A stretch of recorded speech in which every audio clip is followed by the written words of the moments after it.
diferente, não da mesma forma que entramos tristes, cabisbaixos, sem esperança. Que possamos sair daqui, meu Pai, cheio de esperança, meu Pai, continuando a confiar e ter fé que o Senhor prover tudo aquilo que necessitamos, meu Pai. Muito obrigado pelo carinho, muito obrigado pelo teu amor, meu Pai. Muito obrigado pela maior provisão que foi Jesus na cruz. Muito obrigado, meu Pai. Continue me usando com poder e grande glória, em nome de Jesus. Amém. A campanha, o tema nos diz que Deus provê. Deus provê. Mas nós precisamos entender o que é uma campanha. Às vezes nós fazemos campanha, às vezes não conseguimos, às vezes, compreender a essência da palavra campanha. Campanha é ação. Campanha é o foco na ação. Campanha é a finalidade da ação, do foco da ação. Se não tiver ação, o foco da ação, tem que ter a finalidade. A campanha não pode ser feita de qualquer maneira, sem propósito. Ela tem que ter uma finalidade, para fim de algum propósito. Eu não posso fazer uma campanha sem nada, não existe. Então a palavra campanha, ela quer dizer ação, foco na ação, para fins de uma finalidade. Amém. Mas Deus, Ele provê. Mas para Deus prover, tem que ter fé, tem que ter consagração, tem que ter obediência. Eu não vou trabalhar aqui com as exceções, porque Ele é Deus. Mas a maior finalidade para Deus prover em nossas vidas a nossa necessidade, o fator primordial é este: fé, consagração e obediência. É a maior foco que Deus vai prover a sua necessidade. Mas a maior pergunta desta noite é: mas quando Ele prover, como nós administramos a provisão de Deus?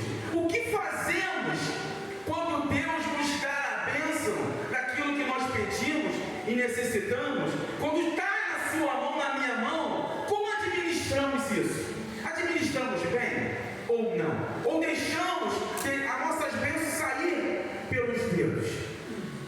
Para que nós possamos entender o que realmente está acontecendo nesse cenário aqui, em 1 Reis capítulo 17, onde Elias vai repreender Acabe, nós precisamos nos deportar no início de tudo, aonde tudo se iniciou.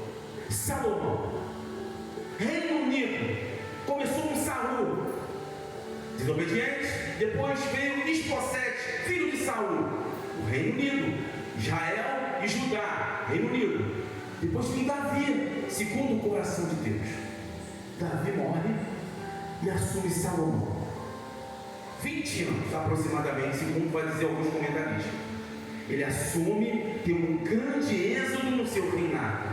Com 20 anos, ele começa a prosperar.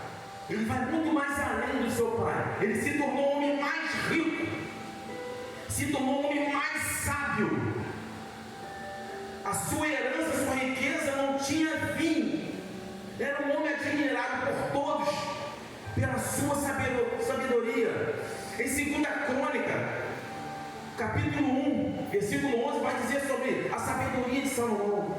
1 Reis, capítulo 10, versículo 27, vai dizer das suas riquezas. Foi um homem que escreveu o livro de Provérbios, 31 capítulos, 915 versículos. Escreveu o livro de Eclesiastes, 12 capítulos, 222 versículos. Escreveu o Cântico dos Cânticos ou Cantares de Salomão, 8 capítulos, 117 versículos. Escreveu 1005 cânticos, 3.000 provérbios. Este é o homem que eu estou falando. Mas se perdeu. Com toda a sua sabedoria e riqueza, se perdeu. Aos seus 58 a 59 fez alianças, além das suas alianças, não copiou seu pai na forma devocional de adorar a Deus, foi adorar ídolos, aonde totalmente desagradou a Deus. Mas irmão, não estou entendendo o que você está falando de Salomão, se o tema é Deus prover. Fique ligado, você vai entender o que Deus vai falar com você. Glória a Deus. Você vai entender o motivo pela qual o cenário se iniciou em Salomão. Ele copiou seu pai. Em que sentido? Várias mulheres e concubinas. Foi criado, ele via o pai dele fazendo, ele acabou no meio da sua família copiando o que o pai fez. Pegou todo aquele exemplo do pai. Mas só que ele foi muito além. Ao se prostrar de deuses que não era o nosso Deus Todo-Poderoso. Eu quero abrir aqui um parênteses. Na antiga dispensação, Deus ele tolerava a poligamia, mas ele não permitia a poligamia. Na antiga dispensação. Por que ele tolerava? Porque era necessário as descendências, a humanidade crescer, ele permitia, devido às alianças, tinha mais mulheres do que homens, porque os homens morriam nas guerras. Então ele permitia, não, ele tolerava. Deus nunca compactuou, no sentido, nunca foi propósito de Deus o homem se casar com várias mulheres. Tanto é em Gênesis capítulo 2, versículo 24, vai dizer: uniciar, o homem toma, larga pai e mãe, une-se a uma única mulher. É assim. Mas já na nova dispensação, Deus abomina isso. Acabou, veio Jesus, acabou. E 2 Timóteo vai dizer que o obreiro tem que ser marido de uma única mulher. Então acabou. A lei mosaica naquela época, ela não proibia, mas ela regulamentava. Isso vai estar em Êxodo capítulo 21, versículo 10. Ou seja, se você casar com outras, o meu benefício que você der para essa, tem que dar para outra também. Era assim que funcionava na antiga dispersação. O que eu quero dizer para vocês? Eu estou dizendo, contando uma história real, fato que realmente aconteceu. Por toda a sabedoria, toda a riqueza de Salomão, mas não era um homem liberto. Às vezes nós aceitamos a Jesus e levamos conosco os nossos comportamentos que desagradam a Deus. Nós não entregamos de corpo e alma para Deus para eliminar das nossas vidas os nossos traumas. Foi isso que aconteceu com Salomão. Não estou falando que Salomão era um homem de traumas, não. Estou falando de comportamentos que ele acabou desagradando a Deus. E com isto, ele jogou tudo aquilo que Deus proveu na vida dele fora. Deus teve misericórdia de Salomão, porque ele havia feito um pacto com Davi. E agora se inicia a história. É o que acontece comigo e com você. Se você entrega a sua vida a Deus, entregue por inteiro. Não permite que as sequelas do teu comportamento do passado, aquilo que você aprendeu, que não vai agradar a Deus, deixe de lado. Os traumas não existem mais na sua vida, porque João capítulo 8, versículo 36, porque se o Filho vos libertar, verdadeiramente eu e você seremos livres. Eu não tenho que carregar mais traumas. Eu não tenho que carregar mais comportamentos mundanos.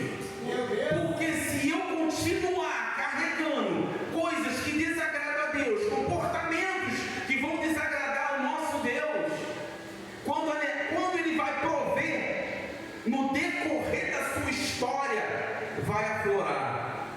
Aflorou com 58 anos de idade aproximadamente. Ele se perdeu. A trajetória é importante na nossa vida, mas é o final da história que vai dizer quem você é. Foi no final da história de Salomão, foi que ele mostrou quem ele é. A provisão Deus deu, mas não administrou da forma que deveria no final da sua vida. Então o Reino Unido, após a sua morte, é dividido. Roboão, seu filho, vai assumir o reino de Judá. Jeroboão vai assumir o reino de Israel. Roboão, seu filho, prefere seguir os conselhos dos jovens aos velhos como Sião. Ele começa a governar, a Judá com mão de ferro, maltratando o povo. Com isso, faz um péssimo reinado. Jeroboão, o que ele faz? A idolatria. Ele adota a idolatria, o rei de Israel.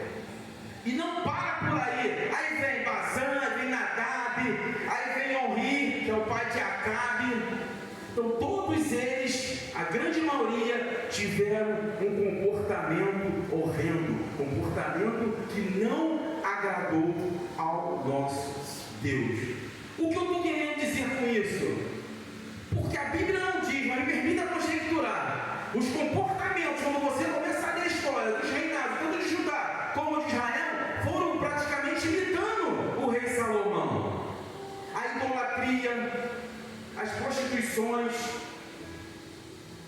Então, quando nós somos líderes, ou estamos em evidência, ou Deus constituiu a gente uma responsabilidade, querendo ou não, as pessoas se espelham em vocês, se espelham em mim, se espelham em você, porque você é líder, e teu comportamento tem que servir de exemplo, e o mau exemplo as pessoas também copiam. Eu vou o que aconteceu com Salomão.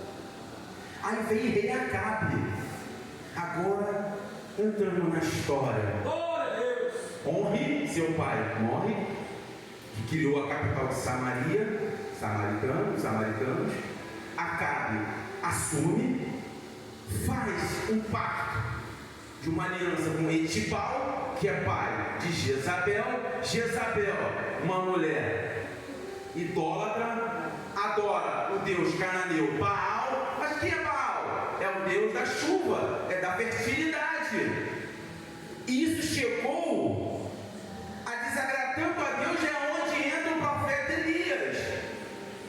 Você está vendo como é que foi o comportamento de Salomão? Chegou a Acabe a continuidade da idolatria. E se não agradou a Deus, Elias vai, repreende Acabe. E o culto a Baal é o culto de prostituição, mutilação, sacrifício de criança. Era isso que estava desagradando a Deus. Elias, o profeta, o homem de Deus, o homem que não temia em falar a verdade, repreendeu Acabe, dizendo: não vai chover aqui durante muito tempo, ou seja, 3 anos e meio não vai chover aqui.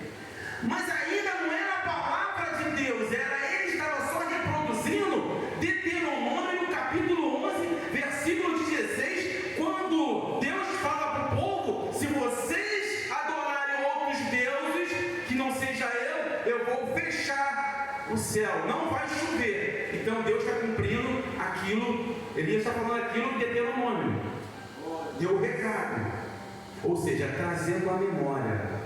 Não pense eu em você que desobedecer, a gente não vai gerar consequência na nossa vida. O que Deus fala, Ele cumpre. Não pense que Deus não está olhando para mim nem para você. Está de olho. Então nessa noite Deus está trazendo a memória. Ande perfeito, ande como Deus quer, na obediência. Então Ele vem falar a verdade para Acabe. E hoje, em nossos dias, Deus está procurando homens e mulheres que estejam dispostos a falar a verdade, não negociar a verdade, pregar a verdade, pregar contra esse mundo impuro, dessas coisas que não agradam a Deus. São os abortos, a prostituição. É homens e mulheres que Deus está procurando. A verdade não pode ser omitida. Eu não fiz. Você sabe da verdade, sabe que as coisas estão sendo erradas. Tem que falar, tem que pregar, mesmo que custe a sua vida, mesmo que custe o seu cargo, mesmo que custe a sua liderança, mas é a verdade, porque é o nome do nosso Deus que está em jogo. O irmão está pecando, eu não vou falar, não, o problema é dele e Deus. Não! O problema é seu também, que você foi chamado para falar a verdade. Não pode esconder a verdade, a mentira debaixo do tapete, não. Se você sabe de uma coisa errada no reino de Deus, tem que ser dito, tem que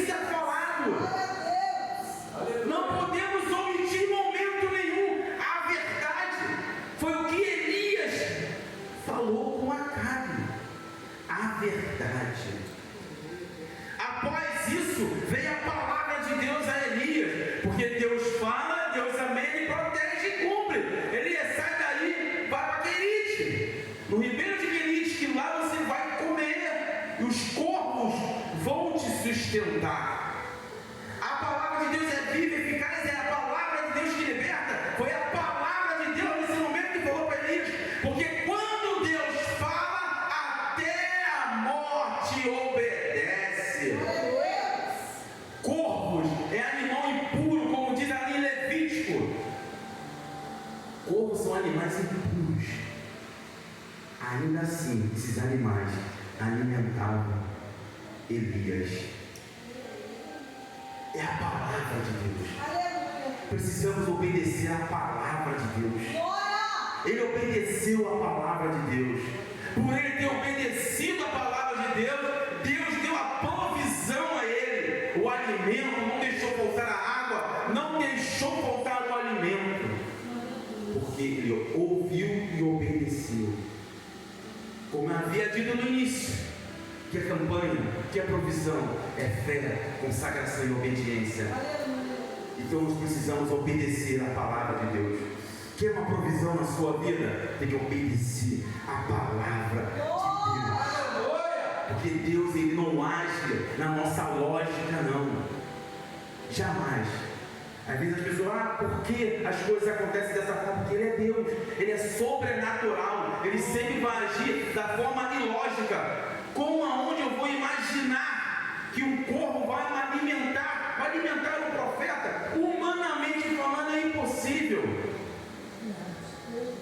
Às vezes as coisas acontecem na sua vida e você não sabe, não consegue entender, não consegue, as pessoas não conseguem entender, não vai entender nunca, porque ele é Deus.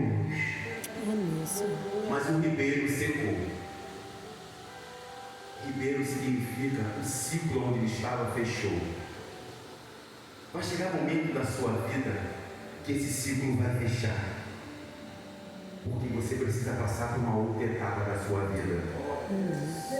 Mas ainda assim, quando esse ciclo fechar, Deus continua contigo. O que ele faz com Elias? A palavra de Deus no versículo 8 vai dizer: Elias, vai para Sarepta, lá tem uma viúva que eu ordenei, porque ela vai te alimentar. Mais uma vez ele ouve a palavra de Deus e obedece. E ele vai. Sarepta era um local de fundição, que significa fornalha, fundição, onde faziam os vidros. Era ali por causa desse nome, Sarepta, era nome chamado fornalha, fundição. O que eu quero dizer com isso? Pegar a essência desse nome. Mesmo que você passe pelo fogo, mesmo que você passe pela prova, igual Daniel na fornalha, ele não estava sozinho, Deus estava com ele. Mesmo que você esteja passando por uma dificuldade na sua vida, você não está só. Está passando só pelo processo. Um processo fechou, mas quanto mais eu oro, mais prova, mas é amadurecimento. Deus está te levando para um outro processo da sua vida. E cada processo é um aprendizado, uma maturidade diferente. Não desista e não reclame, não murmure. Vai passar. O deserto é para passar, não é para ficar. A Bíblia vai relatar um homem chamado Terá, que saiu da terra para poder ir para Canaã, perdeu um filho chamado Arão, pai de Abraão. Quando ele passa pela cidade de Arão, traz à memória o nome do filho, lembrança do filho. Ele, ao invés de prosseguir, morreu. Ele ficou naquela terra de Arão e veio a falecer. Deus está falando para você: esse deserto não é para você parar, não. Se parar, você vai morrer. Eu não estou chamando você para morrer, é para passar. Essa prova que você está passando é um processo, é para passar. A provisão, ela vai chegar. Aguarde, é um processo, ela vai chegar. Não reclame, não murmure.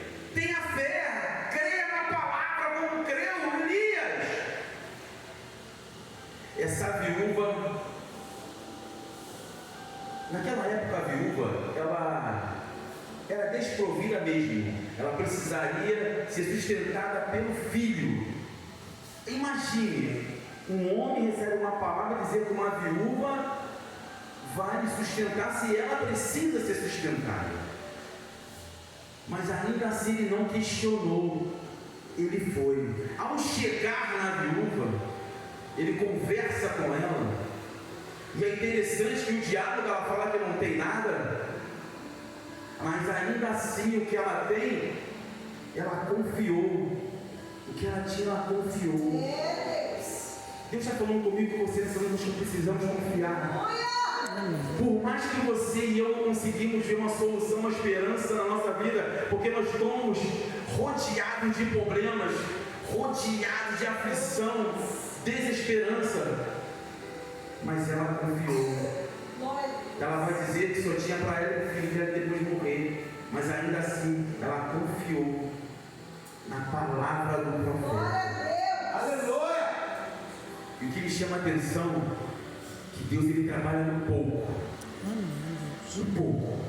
E não é que é muito não, é o pouco. É a sua oração, é a sua entrega, é seu jejum, é sua busca. É o pouco. Gideão foram 300. Por causa de Abraão, tem uma DNA, como é que está tudo aqui? Nós somos descendentes de Abraão. Por um ano, José, Moisés, por um pouco, Jesus, 12, poucos. Deus trabalha no pouco, Deus age no pouco. O que me chama a atenção, por que Deus não chamou as viúvas de Israel? Porque a seca ela atingiu a todos, não teve exceção. Ele chamou uma estrangeira de Sidom ainda, onde a terra de Baal ali, a Será, fazia os seus cultos ali, onde estava muita evidência. Porque se ele manda para as viúvas de Israel, acredito eu, como Deus já havia mandado vários profetas, e o povo tinha rejeitado, a possibilidade de rejeitar Elias também seria muito grande. Foi mais fácil um estrangeiro obedecer do que os da casa obedecerem. Às vezes a gente questiona porque acontece com o irmão e não acontece com o outro. Às vezes acontece até com uma pessoa que nem é da igreja, as bênçãos, e você não é abençoado. Eu não sei te explicar, mas alguma coisa aquela pessoa está fazendo que está agradando o coração de Deus. Você está vendo o paralelo da obediência, e aquela mulher obedeceu. Pequenos atos de obediência faz a gente viver o extraordinário de Deus. Eu vou repetir: pequenos atos de obediência fazendo em você viver o extraordinário de Deus. E mesmo tendo pouco, ela compartilhou. O que ela quer dizer ali? Generosidade. O que acontece às vezes quando a gente passa pela prova?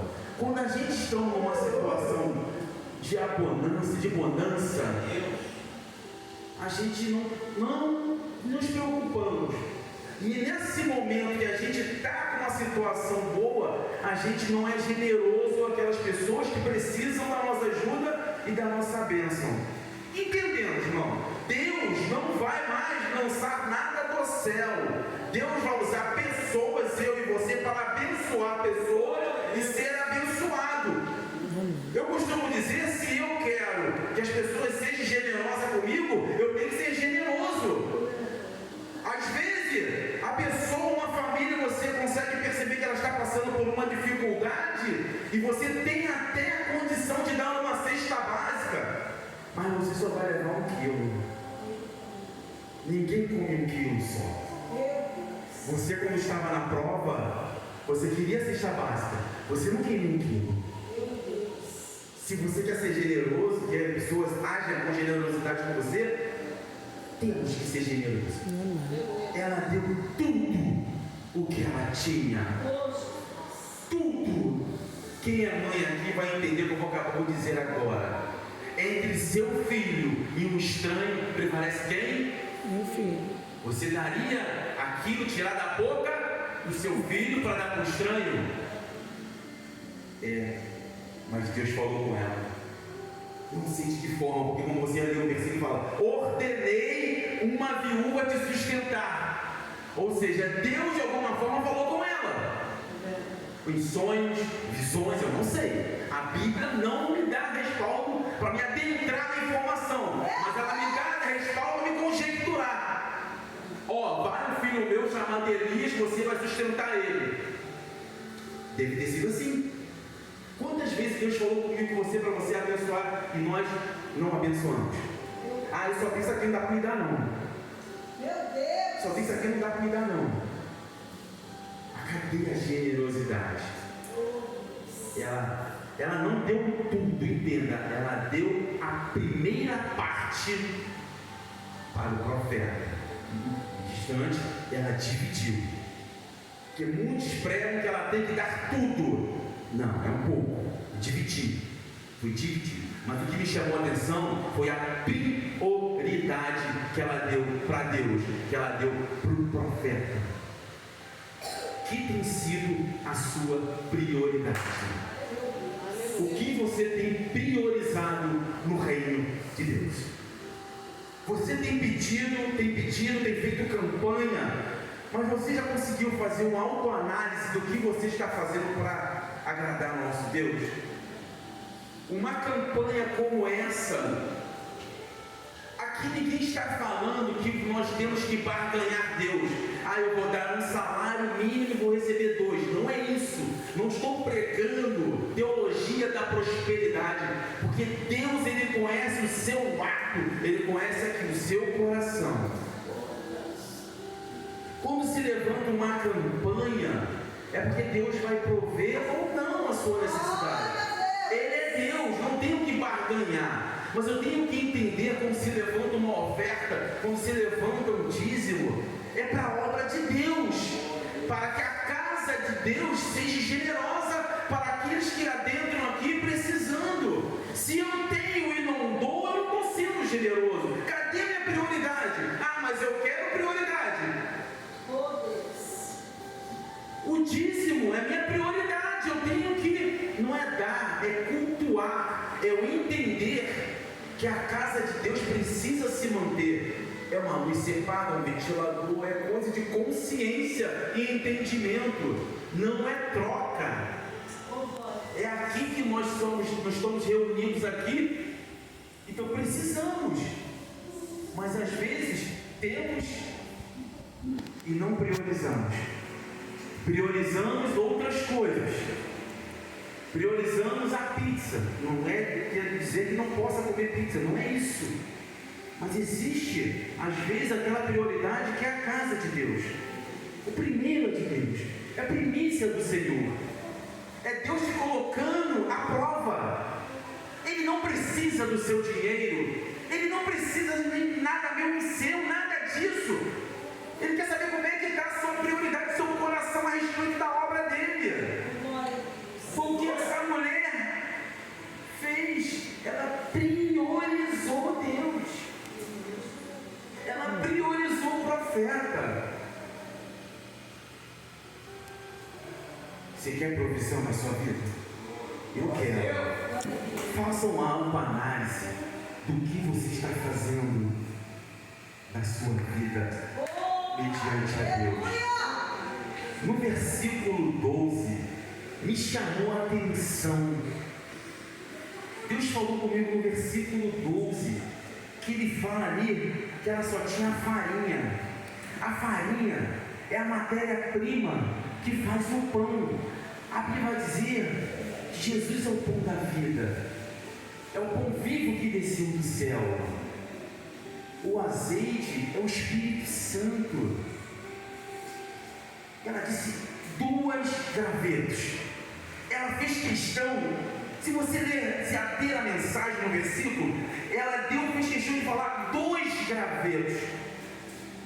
Quando você vai lendo Jesus no Getsemane, ele está subindo com um tronco horizontal nas suas costas, porque o outro estava lá na vertical aguardando. 2 gravetos. Isso é para quem espiritualmente entenda. O que eu quero dizer com isso?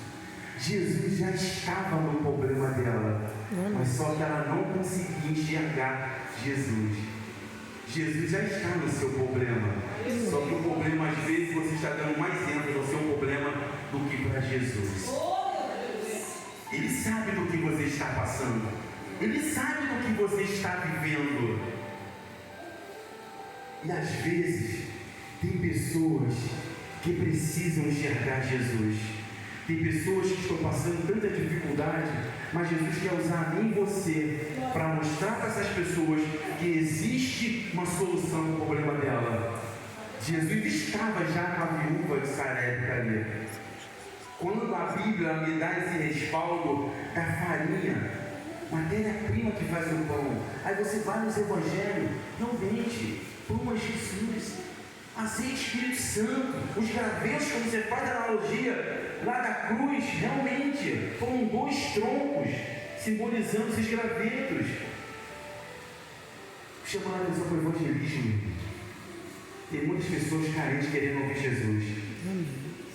Deus quer usar a mim e usar você para essas pessoas que estão aí passando necessidade, passando dificuldade. A gente tem que ser um canal, como foi Elias. Elias veio até ela, além dela abençoar Elias abriu os olhos dela e mostrou Deus na vida dela, mostrando para ela que não era Baal, era o Deus vivo. Era o Deus vivo que já estava com ela. Ela só precisava de uma palavra, de uma atitude do profeta. Muitas pessoas aí estão precisando de mim, de você aí fora, para poder falar do amor desse Deus maravilhoso, que Ele cura, que Ele salva, que Ele provê as necessidades.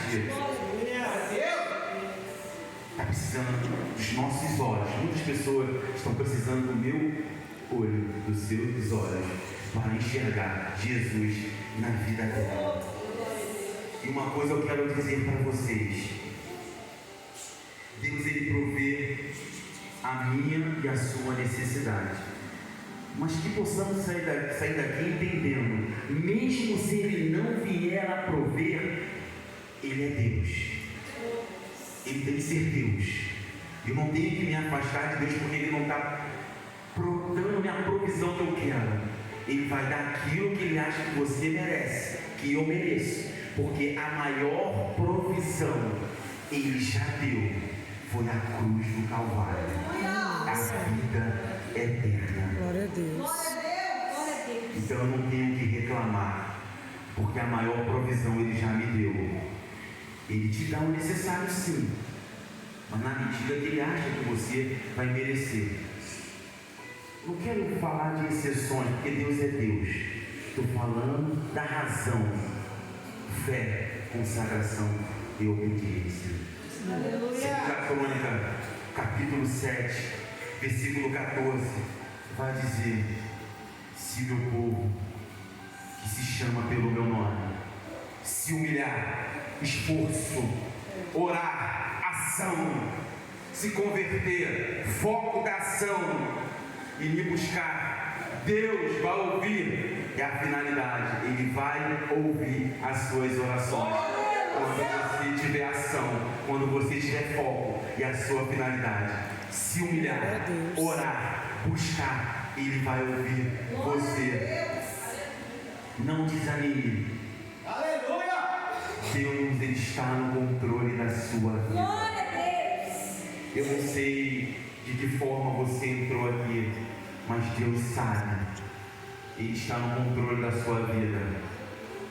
Se você nesta noite quiser vir aqui na frente, falar: Senhor, eu preciso ter essa fé, essa confiança, Senhor, dessa mulher, dessa viúva, fique à vontade, pode vir aqui na frente. Glória a Deus. Se você está faltando fé, está faltando confiança nessa tua caminhada, se você quer a provisão de Deus, Deus está te chamando. Glória a Deus. Mas fique à vontade. Mas entenda, Não esqueça disso. Saia daqui com a certeza. Deus, Ele já é, sempre será a nossa provisão eterna. Em nome de Jesus. Amém. Muito obrigado pela rica oportunidade. Amém.